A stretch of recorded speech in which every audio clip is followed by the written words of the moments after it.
to life, liberty, and security of the person are being violated by climate change impacts that I am experiencing. I don't want to die before I even get a chance to live.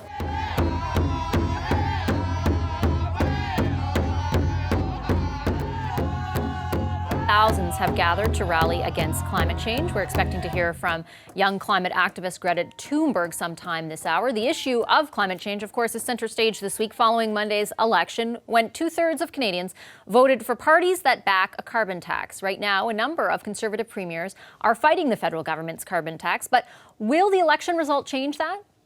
Blaine Higgs is the Premier of New Brunswick. He joins us now from Fredericton. Hi, Premier. Great to see you. Thanks for carving out some time for us.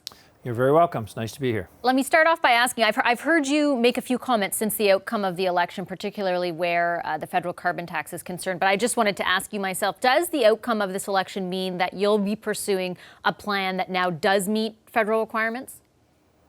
Well, we will continue working with the federal government to achieve a pricing model that is acceptable. You know, here in New Brunswick, with 10 seats, 7 of them went to 6 to the Liberals and 1 to the Green. So, you know, it was a pretty clear indication of where the people in the province stood on climate pricing and the carbon tax, as we've referred it. We did put a plan together many months ago, sent it to the federal government, and it basically covered all of the requirements, but it did not have a carbon tax because we were going to meet our emission targets without it. But that didn't fulfill the federal requirements. However, we do not have an official report yet. And when I spoke to the Prime Minister yesterday or day before, I was asking about an official response, and he said we will get back to you soon. And of course, he was looking forward to continuing the discussions and coming up with a plan. So that means that, it's just in layman's terms, you're waiting for them to say what their verdict on the plan that you had submitted, and then you will respond, likely with your own carbon tax? Yes, that's correct. We are waiting for their response, and then we'll put together a response that will be, you know, more in line with a carbon tax, which we already have here, as it's already imposed upon us in New Brunswick. So it's not like it doesn't already exist. So it'll just replace the backstop? Is that yes? correct? Yes, it would. Yes, it would. Okay, let me ask you a little bit about how you came to that decision. Is it just based on what you saw happen in the election? Like, did you know going into the federal election that you would maybe have to amend your position? Because I've interviewed you many times before, and you were definitely against the imposition of that carbon tax. Did you know going in that you would have to sort of reassess that position based on the outcome? Well, I didn't foresee kind of a hypothetical situation where I'd be into this, but because we were hoping for, I guess, a different outcome. But nevertheless, that didn't happen. And so I think facing the reality that this is the reality of New Brunswick. I mean, how long do you ignore this reality or the obvious and deal with it? So for me, you know, I don't like the idea of imposing a carbon tax on citizens of the province because we're a rural province. We don't have other options. And I know this is an open gate now to more taxation from government, which I've obviously been opposed to. But it is a reality, and so let's get on with it. And that's where I am right now.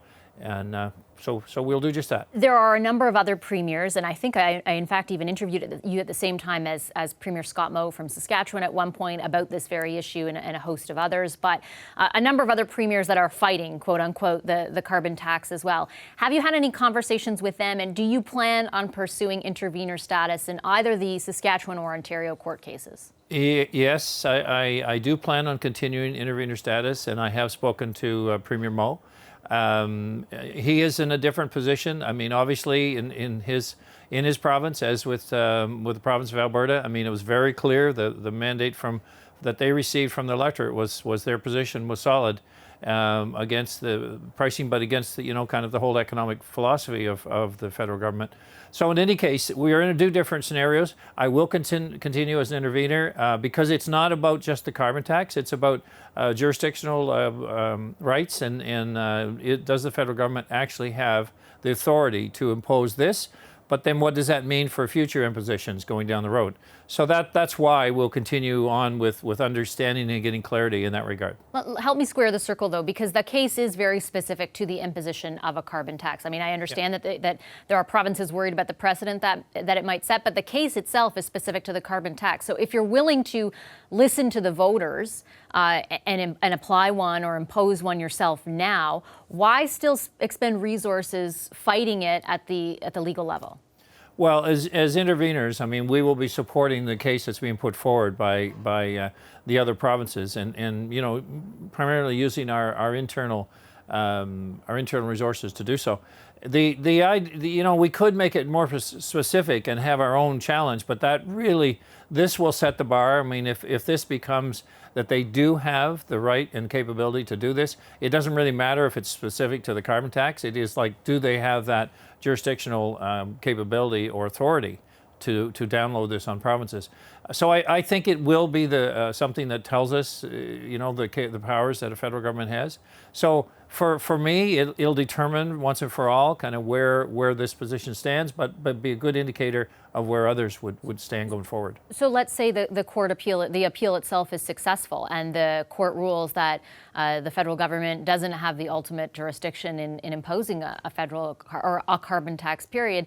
Does that mean that you'll change your mind again? I mean, won't the voters still have spoken? Well, I think, though, in this case, actually, this will be long. This will go on for a long time federally. I anticipate, like many court challenges do. So we'll have this well down the road at that point and implemented. So I wouldn't want to prescribe what'll happen if, but at this point in time, my focus is, and it's what I told the Prime Minister, is that let's get a plan together that is acceptable. I want him to be cognizant that we're a 90% export province. We're dealing with competitors that aren't subject to these tariffs or this situation on tax, and so I am very much looking for a made in New Brunswick solution that will most assuredly, as much as possible, protect our businesses and our citizens here in New Brunswick. Do you think the federal Conservatives' climate plan hurt their electoral chances in your province? Yes, I do, actually. I think that it was not because there wasn't a plan, but because it was difficult to communicate that, you know, we felt you could meet our standards. We put a plan together that's meeting our missions. We are 28% reduction now of a 30% target by 2030. So we're well on the way, and we're moving in other areas of initiative as well. So never did we say we weren't going to meet our targets. It's just unfortunate that it became, if you're not willing to pay a carbon tax, then obviously you're not interested in concern about climate change. And that is not the case, but it kind of got communicated like that if you don't want to pose a tax on people, then you're a climate change denier. And so the message really got put into those camps, those buckets, and that's unfortunate, because I certainly, like everyone else, recognize that things are changing, climate's changing, and we need to do as much as we can to limit that. I guess I would note, and I take your point very much on that, but I guess I would note that the Conservatives' plan was independently analyzed, and it was shown, and not to say that other plans would necessarily get themselves to their targets either, but it was shown that it would fall short, for example, of the Paris climate targets. I'm wondering if you think, I guess, what your advice would be to federal Conservatives when the next go-round happens, where their climate plan is concerned. Well, I think what we have to demonstrate is that, you know, we're all in the same. This is something that we all should be in the same space in terms of what our targets should be and how we're going to get there. And so to communicate that federally, as well as what we're doing here provincially, is that we need to be on the same space of what the targets are, and then we may all have different ways to get there. But the fact of getting there is not optional, and the fact of having targets that are meaningful are not optional. So I just think we should focus on the common ground, common targets, and then we may have different ways of achieving it. And the messaging to deliver to the public that it's real, we're serious, we're going to make it happen. There can't be any shortcuts or fooling around on this issue. All right, I'll leave it there. Thank you, Premier Higgs. Pleasure as always to see you. Thank you. Nice talking with you, Vashi. Have a good weekend. You too. Hi, I'm Vashi Capellos, host of Power in Politics. See more of our show by subscribing to the CBC News channel or click the link for another video.